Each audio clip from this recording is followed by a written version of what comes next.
Bonjour and bienvenue. You're listening to Fabulously Delicious, the French food podcast.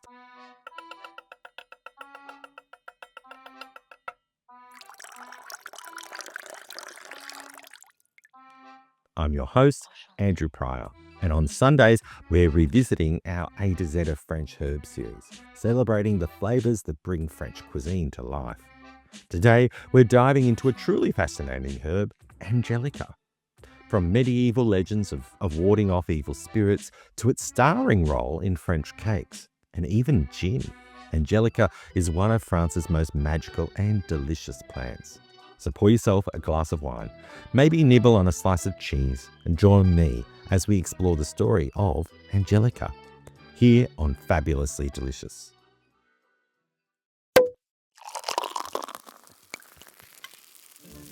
In the first season of Fabulously Delicious, we spoke with Elise Bottereau about the Galette Charentaise, which is a cake that Elise grew up making.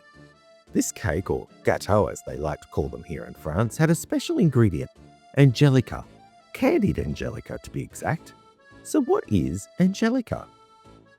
Angelica is an aromatic herb that grows 1 to 2 meters high, sometimes even higher. Its leaves are hairy on the underside, and they have white or greenish flowers depending on the variety. It tastes a bit like celery. In Finland, actually, where it's treated like a vegetable, the stems are often eaten raw. The stems can also be added to an assortment of other vegetables, being roasted, and the leaves can be used as a herb in salads and soups. Also known to many as angel herb, Angelica owes its name to its alleged magical properties and to the sweet musky aroma that it expels. It was thought that in the Middle Ages the plant would ward off spells. In fact, it would be placed around children's necks to protect them from evil spirits. There goes an evil spirit. During the Renaissance period, doctors nicknamed Angelica the root of the Holy Spirit because of its said great and diverse properties against various diseases. During the plague, Paracelsus, who was a famed Swedish alchemist, astrologer, and doctor, couldn't just pick one occupation there, could you, Paracelsus? No. He said that many Milanese people were saved thanks to prescriptions of Angelica powder dissolved in wine, a concoction that he came up with. Legend has it that a monk heard the Archangel Raphael recommend the plant to him to fight the plague, hence the multiple names Angelica, Archelic, angel grass, or grass of the Holy Spirit.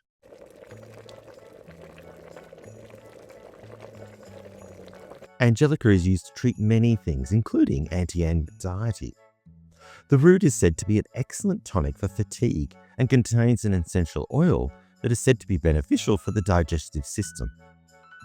Over the centuries, Angelica has been used to prevent contagious diseases and treat a large number of everyday ailments like bronchitis, colds, circulation problems, digestive disorders, and fatigue, as I mentioned before.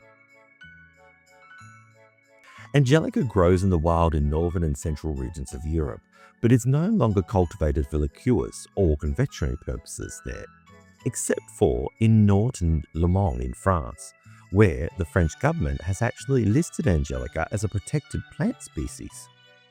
In the wild, there are 2 species of Angelica in France, and these grow pretty much everywhere in France except for the Mediterranean. Angelica even has its own brotherhood, the Brotherhood of the Angélique de Marais Poitevin, and its association, the Association of the Promotion of Angélique, Nantes, Marais, Poitevin, is located in the French city of Nantes. Found in cool, even moist and slightly acidic soils, usually Angelica in the wild can be found along the banks of wetlands and ditches, or along the side of the road. It can be found as far north as Lapland, as far east as Russia, and also in Germany and Poland. Some varieties of Angelica have even been found in Iceland, Greenland, Siberia, and the Himalayas.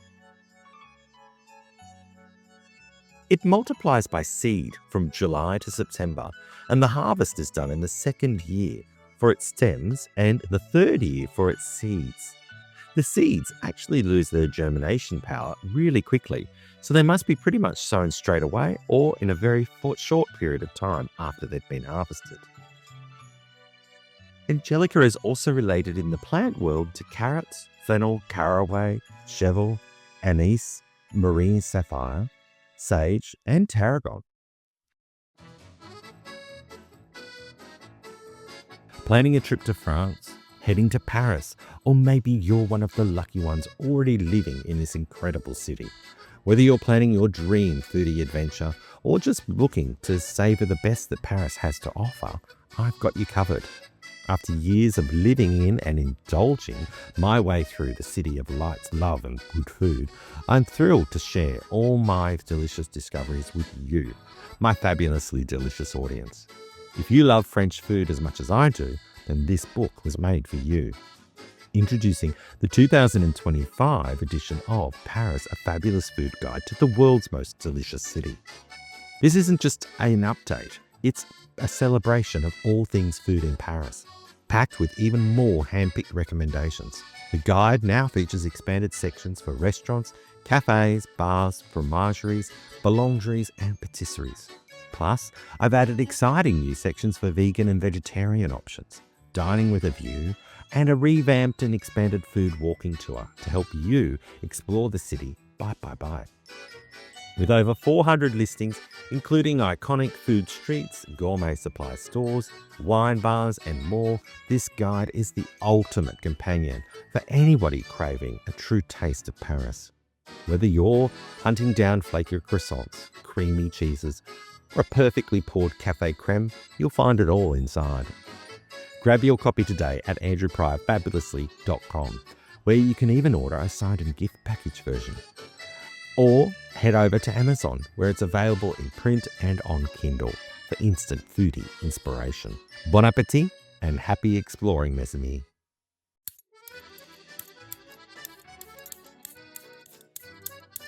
Sometimes, Angelica, the herb, can be confused for hemlock, which of course is very poisonous. The plant looks very similar, but the way to tell is to crumble a few of the leaves, and if they have a pleasant smell, well, it's Angelica. And if it stinks, that's hemlock. Originally from Scandinavia, Angelica was imported into France in the 12th century. It's thought that it was brought to France by the Vikings, who used it as a form of currency and trade. In the 20th century, over 250 tons of Angelica was harvested every year. Uses for Angelica can be medicinal, as well as culinary. In the cooking scene, the leaves of the plant can be used in salads and soups, and the seeds and stems are used in the preparation of liqueurs, and the stems often candied and used as its own ingredient. Different formats of Angelica can be found for culinary purposes from powder, fluid extracts, and dyes. Most people don't know that the root and the seed of Angelica is often used in the production of gin and vermouth. It's used by many distillers as a binding agent for other oils being added to the process. So next time you have a martini, remind yourself that the flavor comes from the Angelica root and see if you can pick out some of those flavors. One of the most popular commercial uses of Angelica in cooking is to confit Angelica to be used as a confectionery.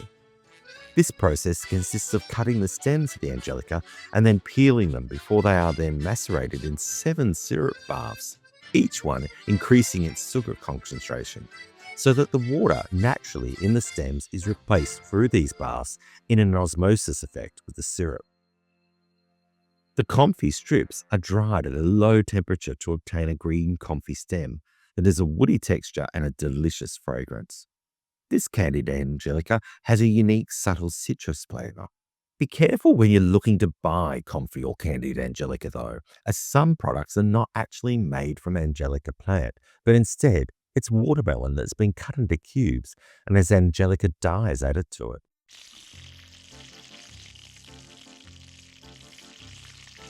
Candied Angelica can be eaten as a snack, but it also can be used as an ingredient in dishes like rice pudding, ice cream, buns, tarts, panettone, the galette de roi, fruit salads, can be covered in chocolate as a special delicious treat.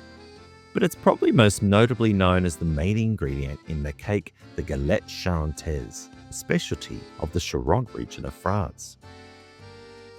If you have any homegrown Angelica stems and you want to make your own candied Angelica sticks, here's a recipe for you. The ingredients you'll need are 20 freshly picked Angelica sticks, half a litre of water, and 500 grams of sugar. Cut and remove the leaves from the stems and peel them to remove the fibres, just like you would, say, for rhubarb. Place the peeled Angelica sticks in a saucepan with cold water and bring to the boil and blanch. Repeat this process twice. Then, in the empty saucepan, pour the sugar and water in the recipe and bring that to a boil to make a sugar syrup. Add those blanched Angelica strips and turn the heat down to the lowest setting you have and cook for 2 hours. Drain the sticks on a wire rack with paper towels under it and place something on top to cover, another tray maybe, as long as it doesn't touch the strips. Leave this for 48 hours to cool in a dark place, and then sticks can be stored in an airtight container in the fridge. The leftover syrup can also be used as a drink syrup for, say, cocktails, if you like. Although, you know what, it's probably easier just to buy the already candied Angelica if you can.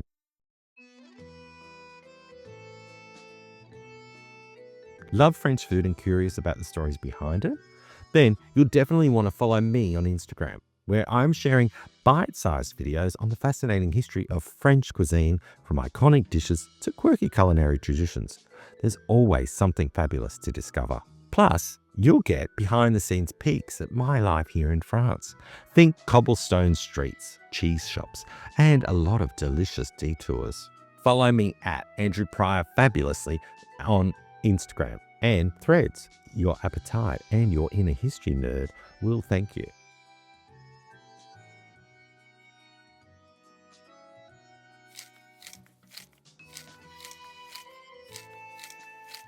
The most popular dish in France, probably to make with candied Angelica, is the Galette Charentaise. It's a really easy cake to make. Despite the name, it's a cake, not a crepe. To make the Galette Charentaise, you'll need 300 grams of plain flour, 220 grams of caster sugar, 120 grams of unsalted softened butter, 2 eggs, 7 grams of baking powder, 50 grams of candied Angelica, chopped, pinch of salt, 1 cup of milk. Preheat your oven to 230 degrees Van Forst. It's high, but we're only cooking for a short period of time. In a bowl, place the flour, sugar, baking powder, and then whisk to combine. Add the softened butter, salt, and eggs, and mix everything by hand. When it forms a dough, add the Angelica, cut into small cubes, and then work it so that it is well combined. Butter a pie mold or cake tin, about 24 centimeter size would be good, and spread the dough out into the dish. Brush with milk, and then decorate by making crosses with a fork, and then bake. Bake for 10 minutes. Unmold as soon as you get it out of the oven to prevent the cake from sticking, and serve cold, cut into triangles.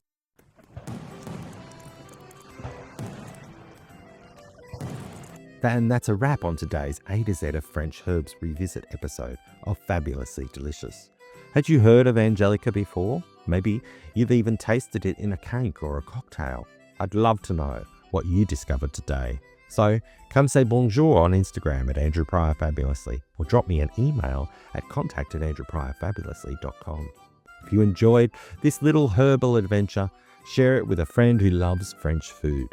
And if you're feeling extra fabulous, a quick review helps make more fabulous foodies find the show. Merci beaucoup for listening, and remember, my motto is, whatever you do it fabulously. Until next time, bon appétit and au revoir.